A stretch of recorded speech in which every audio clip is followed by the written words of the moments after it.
Alright, so here we're back taking apart the gearbox of the 10K. So we've got an assortment of center punches, some picks, more than enough hammers, including some big ones. There's some stuff off camera here. I think I'm going to go for the obvious, right? The first and obvious is a taper pin. Yeah, let's find any and every taper pin and get those out now. So there's one right here on this main Christmas tree shaft here. And in fact, let me do this. Let me move that out of the way. So we have one right here. So I'm going to line this guy up. I'm going to choose a nice starter pin. Is there any need to lock the gears when you do this? Nah, I remember when I did my 9. I don't think I remember doing any kind of locking. Careful angle though. Yeah. This is when...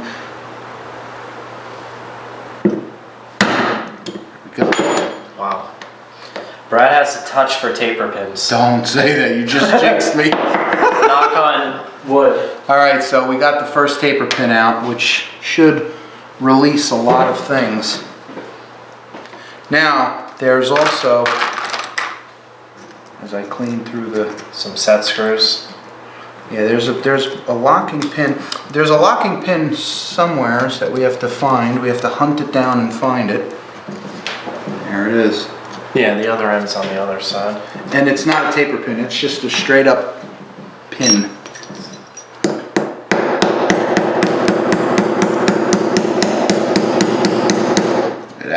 So what I did here is I elevated the gearbox up to allow this pin right here to come out. It was actually hitting the bench, riding up like that. So I'm just propping it up, and I'm running out of pin now. So I'm just grabbing it as far back as possible, so I don't.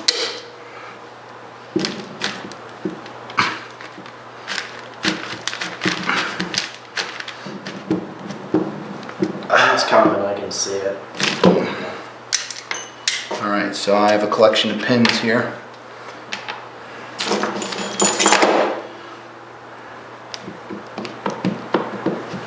Now I think this guy should tap right out.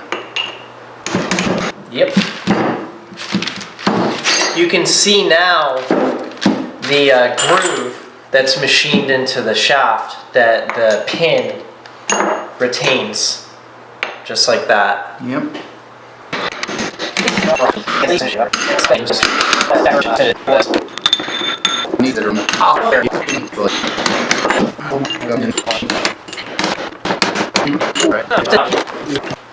Oh, it's literally 10 minutes. Right. Yeah, it's almost ready to come right out. I'll leave this one to you now. I got this positioned here. Okay. So with that brass, I'm holding the whole box. Go for it.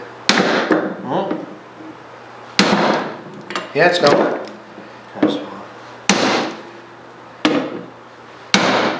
Yep.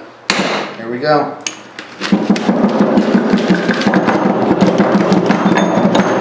Alright. So this is our tumbler shaft. You can see the keyways that the tumblers, there's spinning gears inside the tumbler arms, and they actually have double, like little double keyway, double keys that ride in this keyway. I apologize. One of my goals for this video. Oh, you got it off. Yeah. Was to have all the the real proper names for all these parts. But this guy right here is like the tumbler gated shifter. Is that what it's called? Well, I'm going to call it that because it resembles a gated shifter on a Ferrari. There you go. We're going to make up our own names, and people are going to get mad. Of course, it represents one on a Ferrari. All right. So we got this. Here's some old wicks. Oh yeah. Where were those inside of these bearings? Yeah, I believe so, in the tumblers. Okay. Let's get these here. So it looks as if there's a bronze rod that supports the tumbler gear. Brad, are those just pressed in, you think, or is there a set screw or pin on these? On what? This bronze journal that's holding the tumbler's primary gear. Those are pressed. They're pressed, okay. Are those pins, you think, or are they machined in? Look at how dirty these are. Yeah, they're what you can't tell is it's not just grease that they're caked with. They're caked with There we go. Look at that. metal shavings as well. Absolutely full of them. And here's the tumbler arms. You can see they're pretty filthy as well. Now, this is why people say don't ever grease your gearbox. Just use oil. Yep. And I gotta say, it's absolutely true. Don't grease your gearbox. It just collects metal shavings. It's a bad idea. It's illegal. There's another pin in here. Well, there's a retaining pin right here that we got to take out next. This is another tiny one. It's not a taper pin. This one, it's drilled in right here, and it goes clear through all the way over here and exits out here. Oh, look at that.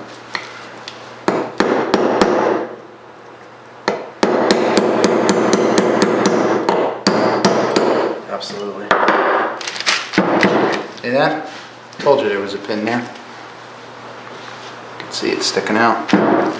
And again, I've run out of punch travel, so I'm just gonna.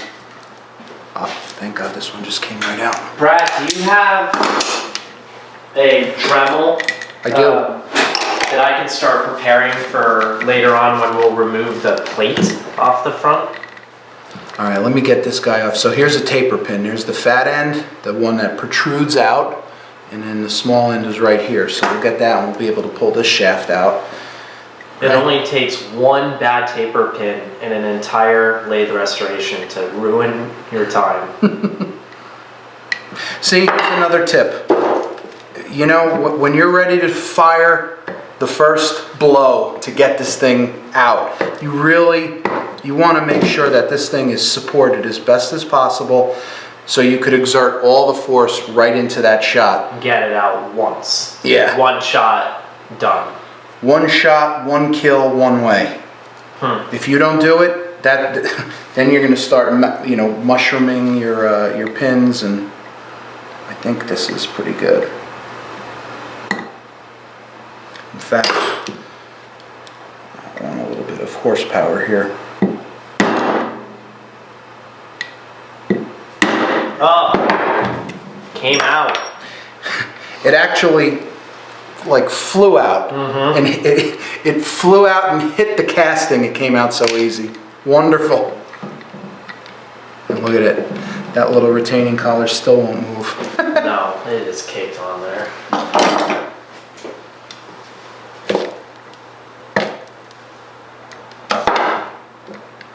We just persuaded it a little bit. Oh, there we go. So if this is your first time opening up a lathe gearbox and you're sitting here staring at all this grease and chips, even if you do nothing else, if you don't paint it, if you don't replace any parts or anything, just removing all this grease and chips is fantastic maintenance for your lathe and worth the time to do it. When you take your machine fully apart, there's no better education to know your machine. That's the truth. Yep. All right. And you certainly won't be scared of fixing anything in the future. Now these guys, what I'm going to do is I'm going to step off camera for a second, or Tim, since you're right there. Yep. See the bottom drawer right there? The zip ties? Yep. We're going to zip tie these together so we keep them obviously oriented correctly. But check a look at that. Look at the amount, literally just the amount of all that swarf and that dirt and grease. Good Lord. Yeah, I mean, it's worse than grease. It's dirt at this point because the grease captures everything. All right, so these last two gears, you know, they're spinning independent of the shaft, right? Because the shaft is not turning.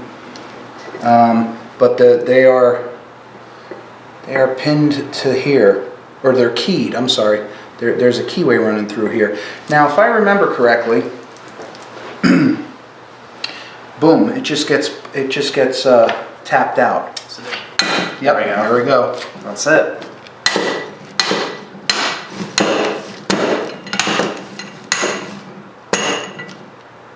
Okay. And here is our Christmas tree shaft. Looks to be in good shape. There's no galling. No. Nothing. This is all perfect. I'm totally jealous. This gearbox is way better than my heavy 10. It just reminds me of why I need to completely rebuild mine. And now I'm wondering whether I need to just buy a new gearbox or try and, you know, rebuild, rebush everything. I don't know. We'll figure it out when we get there.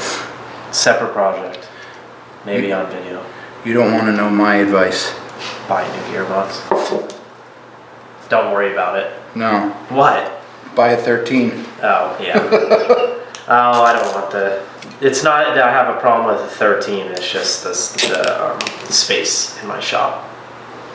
There we go. That's great. You can get those all incredibly clean using ultrasonic or any other method, and you won't have to worry about figuring out where they go. I like the zip tie technique. All right. Well, here's our here's our gearbox, basically. You know what I'm thinking about doing, Tim? I was seriously thinking about getting a new set of bushings for the gearbox. Do you buy those, or you would make them? You could make them, or you could buy them. I mean, they sell them. Yeah, they're on eBay. I would. The reason why I would buy one is because I mean I could make a bushing. Anybody can make a bushing. It's just the time. Yeah. You know, it's just easy. Oh, there's no doubt that when someone's already set up properly and is selling them, it makes a lot of sense a lot of the times to buy and not waste your own time. I'm doing this. We have 3 South Bend restorations that we're going to be doing. The lathe, the pedestal grinder, and the shaper. And I have regular machine shop jobs. So time is definitely of the essence. Yep. But looking at them, they're looking really nice. There's zero galling. Another thing about these gearboxes is you got to remember is they're not meant to be run fast. Believe me when I tell you that they're not meant to be. It's not a high-speed gearbox. It's very slow moving. You know. Yeah. So what do you do though if you are in a situation where you feel like you want to, like you need to run it fast for your job? Is that like you're probably doing the job wrong? No, I mean, you think of it this way.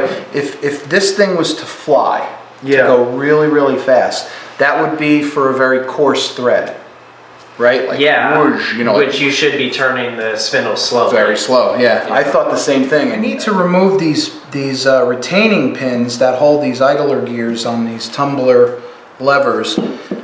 These are a press fit. And I usually will use an arbor press, you know, just a simple hand cranked arbor press, because they're not too tight.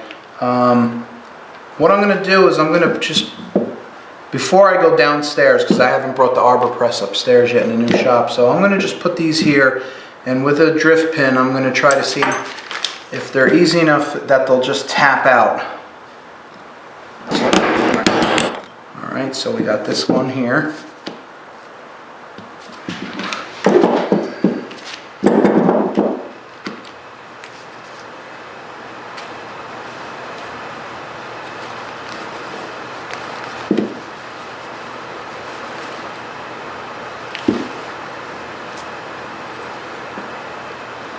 Again, this is not the best way to do this at all, but because these are a light press fit, it's easy enough to just tap them.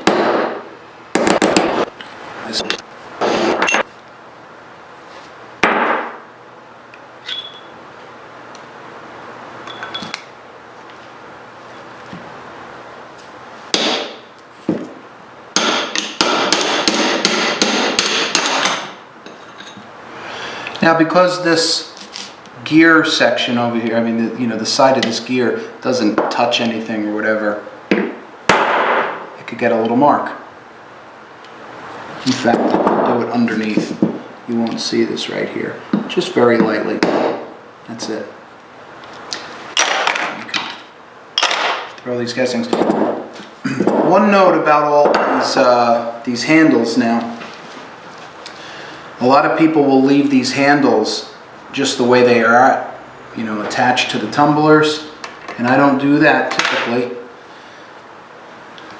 This is going to be when it's clean, and I'm ready to go for it. But there, there's a plunger, there's a spring in here, right?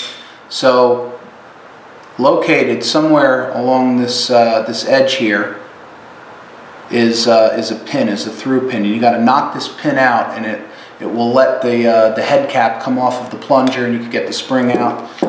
I'm going to do that for these guys and for the reversing tumbler, because they're all basically the same thing. But I want to clean these up, and I want to de-rust this over here so I get a better chance to see the pin, because it's very, very hard to find it and locate it. All right, Brad, I'm going to go ahead and start the process of grinding a slot into these drive screws. I'm wearing my special magnified safety glasses, so if my head gets in the way of the shot, just let me know. But Brad just introduced me to these safety glasses. They're pretty incredible. I'll have to find out the name of them. So what Tim's doing is he's basically turning these drive pins into a screw by cutting a little slot in them.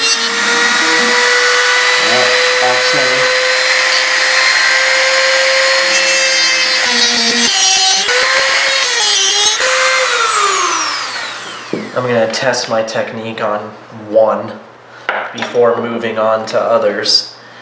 So it cuts a pretty wide grind, and you want to make sure that your screwdriver fits, which it does.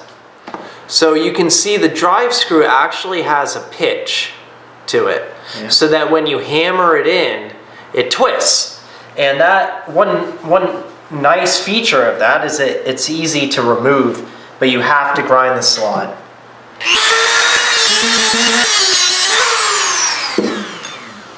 Oh, that one came out great. Yeah, this was better. Push very hard on the screwdriver and turn ever so slowly.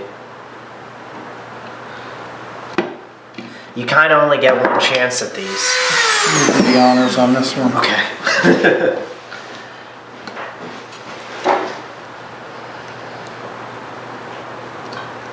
Amazing.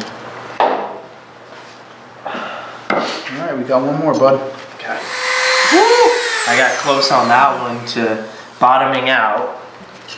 I'll tell you one thing about my style is that if I'm gonna screw up, I always screw up on the last one. I don't know what it is about me.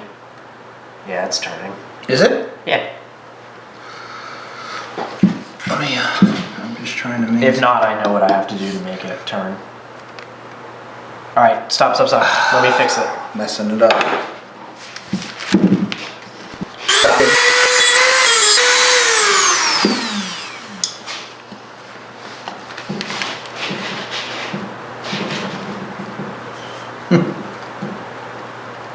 All right.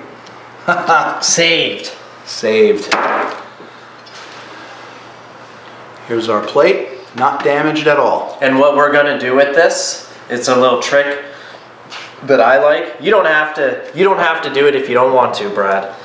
But I really love after you clean these up to clear coat them in clear urethane automotive paint, because you can build it up to an almost glass-like sheen over the top, and it makes it look like the brass plate was literally dipped in glass. Now you have experience redoing these, right? Yeah, and there's a method to it, and I think it would be fun if we go over it in a future chapter. Oh yeah. It's not hard, and it doesn't have to be perfect, but the end result is really, really beautiful, and it's worthy of your time if you're interested in doing it. So we should definitely show some of the steps. You know what I'm going to call that? Hashtag Tim's homework. just like put this in his bag and say, yeah, you just take care of that, you know, come back tomorrow when it's all done. And now the last thing is these guys right here. I'm going to pull these right out because I'm going to get new oilers for this. Of course it didn't come out.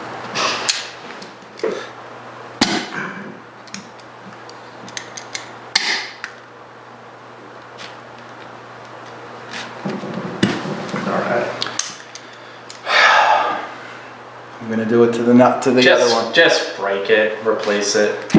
I'm not gonna replace the ones that are on the headstock because the ones that are on the headstock they're sumps. they're thicks, they're sumps, they're either brass or I bronze. don't even know that they do sell one similar. I don't know if they're exactly the same anyway. The one on the apron, especially like on a 10 or a 13, that's got like wrench fitting on it. It's real nice. These little tiny dinky gits. I mean, look at this. Wow, all behind the plate, all that grease. You'd think it'd be fresh paint behind the plate. Nope. No chance. We have a completed disassembly of the gearbox. Now next up is going to be the cross slide and the carriage. That's super simple. There's nothing to it. So what we'll do here, like doctor's paper. Next patient. All right, so one of the nice things about this assembly here is that I bought some new parts for it. I got new large bushings, large dials. Large dials, yep. Ball bearing lead screws? No, not at all. I got a spinner handle for this guy. This one is fine. I got a new screw and a new nut. So basically we have large dial, large bushing, brand new screw, brand new nut. I bought a blank for the crossfeed screw from Steve Wells' site. I got a large dial, like I said, spinner, new bushing, and I need to get a new nut. So, all right. So you said you bought a blank, so are you going to actually machine the Acme thread into that nut? No, it's a length of... oh, the screw. Yes, I saw that.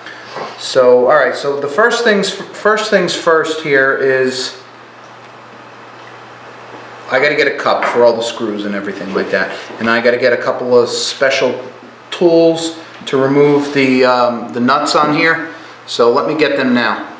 We're going to start by taking off all the handles now, and I have my specialty tool that's been with me for my various lathe restorations. It's a spade bit that's just kind of ground. Really easy tool to make on your own. You can make it from a spade bit like Brad did, or even a screwdriver, so long as it's a big enough screwdriver. Super easy, no reason to go out of your way to buy a special tool for this. Exactly. And to make things a little easier, because these are, so basically what these things are, you know, these are rounded nuts and they're slotted. And they're typically clogged with dirt and junk, and it can make getting your tool in there difficult. Imagine all the comments on that one. Yeah, it just clicked for me. Oh, that was easy. So we'll break free that one. Now I'm just holding it right here with the vice grips.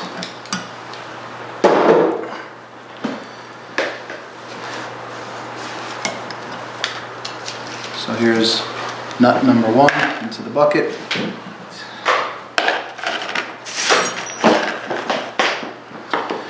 Now these are always fun to try to get off. This handle right here I'm getting rid of. Yeah, it's totally bent. Yeah, you could see this ball crank is bent. So I'm just... Inside of that ball crank is a pin, right? Yeah. It's called a Dutchman. Really? Mm-hmm. Hey, we got one term correct. All right. There it is. Oh, you know why? Because it was bent. That's why. Oh, of course it was bent. I bet that fell on it. Yeah, you're right. Yeah. So. Oh wow, it is really bent. Yeah, the lead screw is bent and the ball crank got bent, which, like Tim said, it probably suffered some damage. Gonna fall. Some nudnik. There's a little set screw. Those little dolls are worth something. I got a couple of those sitting at home. Yeah, I mean, to somebody somewhere who wants to keep the machine completely authentic. Okay. All right, so I'm pulling out now the little oil cap. All right, so what we're gonna do is I want to play around with the compound here. The swivel. Swivel. Are you gonna remove the swivel and the compound, or? Wow. Shouldn't you get it off first? Yeah, I'm gonna take the whole compound right off as a unit. So I'm just taking these binding screws out. There's still a brass slug in there. Yeah. What they do is there's a dovetail. Little radial dovetail. Yeah. It's so dry. My God. There we go. It is so dry. Wow. Dried. Literally like paste right here. All right, so we got the compound off. We'll just put this to the side for now. Just make sure. So we're going to remove these Gibbs screws that are right here. So on the 9s and the 10K, they have Gibb screws, right? They're just called Gibb screws. Whereas on the... Like a Gibb lock? Yeah. Well, and they're for setting the tension, the preload too. Or the tension. But on the bigger ones, it's a tapered Gibb, which is really nice for adjustment. A lot easier. More conventional style with the tapered Gibb, like you would see on a Bridgeport or a bigger lathe. Yeah, I like a tapered Gibb as well. You would like a tapered Gibb. I would. So I mean, these don't have to come all the way out just right now. They're gonna, but not for removing the top slide. Will you shop around for a taper attachment? Nah. Not worth it. Nah, I'm not going to do the taper. One thing I am going to get is the collet, the lever action collet closer. I mean, I got it on my Ison lathe, and I absolutely love it. It is really cool and very, very handy. I'm trying to keep this all in frame here. Forgive us if this goes out of frame. It's just a little tricky to...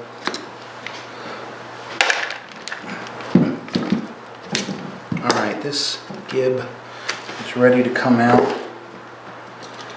It's like a loose tooth, ready to come out. You got it.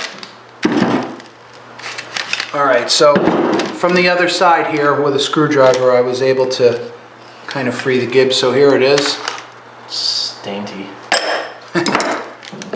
Cute, right? Have you ever heard of snapped Gibbs on South Bend 9s or 10s? No. So what Brad's doing now is he's unscrewing the saddle from the cross slide using the lead screw. There we go. Easy. Now the nut will just get... Keep going. Alright. So the bronze nut, the lead screw nut, just kind of, it really, we had to tap it out. It's not supposed to be pressed in there. It's not a press fit. It's supposed to kind of be able to swivel a little bit, and then you lock, no, you don't lock nothing down. That's a grease port. That's a oil port. Oil port. Oh my God. Why do I even have him here? That was a mistake. All right, what we need now is we need to take off the bushing. And if you notice underneath, there's a little hole for a spanner wrench. And if that doesn't work, if you don't have a spanner wrench, you could always use a strap wrench. So I'm gonna go and we're gonna look and we're gonna go grab a spanner really quick. So you can see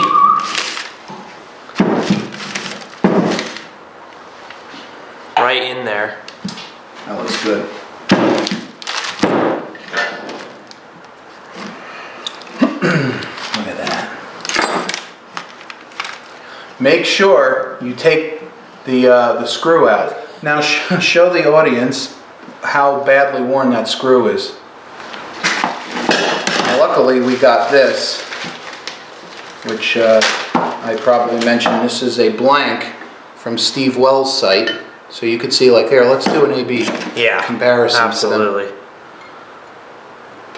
So basically what happens here is we saw this off right over here at this stub. We drill it out that way, and then you basically stick that in there, and then you Loctite it and pin it. These kits, Steve, he offers these kits, and they're so great.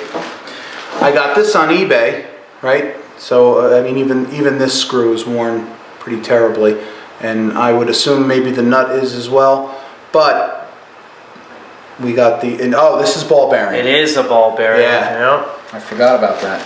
Do that. And here's for the compound. It's also a, what do you call the spinner handle? Spinner handle. Which I didn't know existed for South Bends. And we got this guy here for the compound. This is a brand new nut, a brand new screw, a brand new bushing, and a brand new large dial. And obviously it's new old stock, so it's been sitting on the shelf somewhere. And we'll de-rust this and make it look pretty. Yeah, you could totally see it. I mean, it hasn't even been boogered up. Someone has a friend in South Bend, Indiana. I don't know what you're talking about. Well, I think it goes without saying that we should plug Mr. Ted Latheman, who can be found on... Find him on Practical Machinist. Practical Machinist, yep. His handle is Latheman on Practical Machinist. His name is Ted, and he is a former South Bend employee. And if you are an advocate of the South Bend machines, he is your friend. He has plenty of new old stock parts sitting around, and will give you good condition used parts as well. He's definitely #1 guy to go to if you're looking for any South Bend part. Yeah, the only caveat I would say to that is he used to have a lot of parts. That's the truth. And send him an email. He sells parts. He deals with South Bend. If you know, if he doesn't have it, then you're off to eBay. To eBay. With the rest of us. Yeah, he didn't have this, so I had to eBay this. Put that over there with the casting. Now, really, all what's left for this saddle here is just to take off these little brass wipers. So these are basically felt wipers, and they wipe the ways. All the felts required for the machine can also be found on eBay. Yeah. If I'm saying that right, oh my God, is this just all loaded? I can't even get my screwdriver in there. Look at that.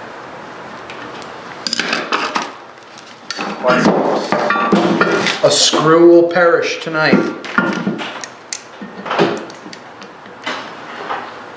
Maybe I'll get Tim to grind yeah, we could do that. Run a slot in it if this doesn't work.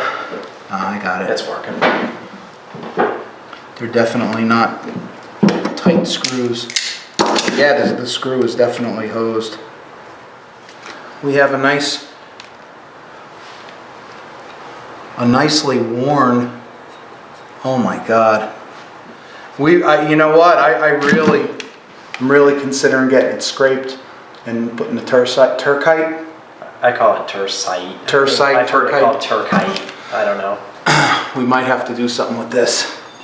All right, next up is the compound, which is going to be more of the same.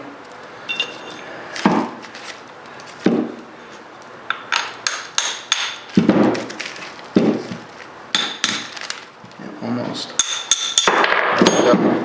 This is a fixed handle, doesn't spin.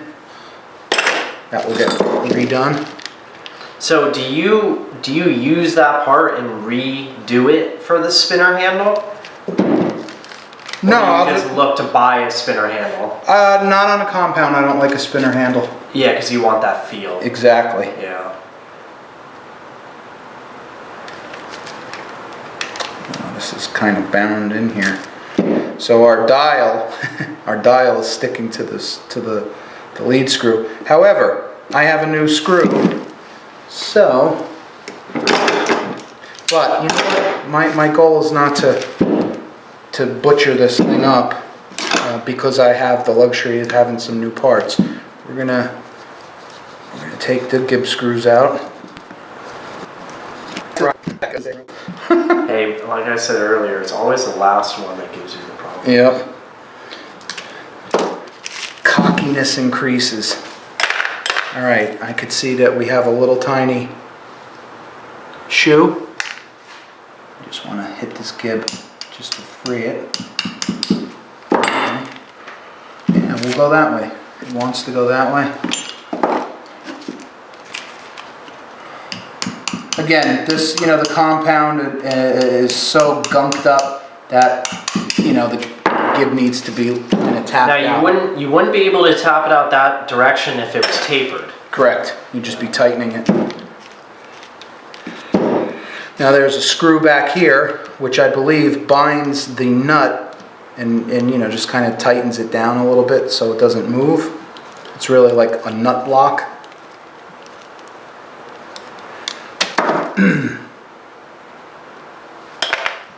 All right, we should have a jiggle situation here now. There we go. My God. So caked on. It is incredibly caked on. Yeah. Yeah, we're gonna go downstairs into the basement because I have not brought Pinky back up here yet. If you all know the famous pink vise, it will be coming up, you know, any day now. But I'm gonna go bring this down into the basement, and we're gonna get this free. So I just got back from the basement. I put this into the vise, and I grabbed onto the bushing and I was able to take it out. And you know, there's some boogering on it, so. But I'll pull this off, and we got the dial. And now's the fun part. It's never obvious to me how this puzzle is put together. It's like every time I've removed a compound from the swivel with the nut in place, it's not easy. All right, this is going to take a little bit of time, so I pulled up a chair, and we're going to work on it. There's a little round hole that it kind of locates in, and you know, it's like everything on this lathe, it's kind of stuck.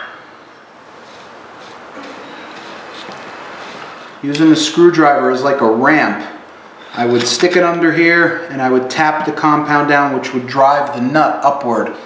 Up, up, up, up, up, up, up, until it's tucked in so much to this portion of the compound, the protractor part, that it just slides right out.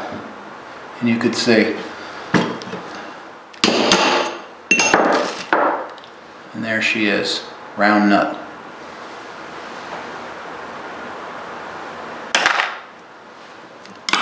All right, so here's our casting now, our compound casting.